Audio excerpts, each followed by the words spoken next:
చెప్పేటప్పుడు కొంచెం దాన్ని బ్యాలెన్స్ చేశారు. ప్రకాశం జిల్లా కొండపి పట్టణంలో చిత్తూరు జిల్లా వీకోటలో హత్యకు గురైన జర్నలిస్ట్ జగన్మోహన్ రెడ్డి ఘటనపై జర్నలిస్టులు భారీ నిరసన ర్యాలీ నిర్వహించారు. ప్రింట్ అండ్ ఎలక్ట్రానిక్ మీడియా ప్రతినిధులు కలిసి ప్రధాన రహదారిపై ర్యాలీ చేపట్టి జర్నలిస్టులపై దాడులను ఖండించారు. మీడియా ప్రజాస్వామ్యానికి 4 స్తంభమని, ఇలాంటి దాడులు అరికట్టాలని ప్రభుత్వాన్ని డిమాండ్ చేశారు.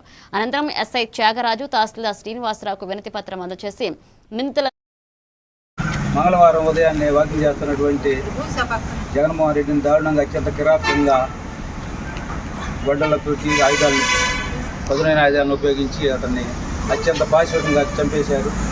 ఈ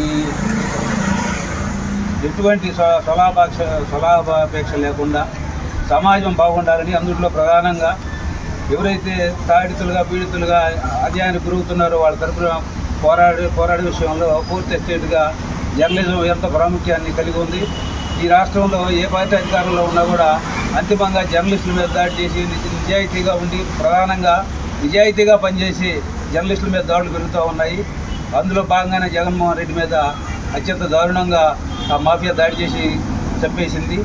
ఇటువంటి ఘటనలు ఈ రాష్ట్రంలో పునరావృతం కాకూడదని ప్రకాశం జిల్లా కొండెపి మండల జర్నలిస్టుల యూనియన్ తరఫున ఈ రోజున తహసీల్దార్ గారికి ఒక వినతిపత్రం ఇచ్చాము. అదేవిధంగా ఇక్కడ ఎస్ఐ గారికి కూడా ఒక వినతిపత్రం ఇస్తున్నాము. ప్రధానంగా ఇటువంటి చర్యలు పునరావృతం కాకూడదని, జర్నలిస్టులకి రక్షణగా ప్రభుత్వాలు రక్షణ కల్పించాలని, దాడులు జరగకుండా కఠినమైన చట్టాలను దోషుల మీద ఇంప్లిమెంట్ చేయాలని జర్నలిస్టుల యూనియన్గా మేము కోరుతూ ఉన్నాము. అందరూ కూడా ప్రజాస్వామికవాదులు, లౌకికవాదులు జర్నలిస్టుల మీద దాడులను ఖండించాలని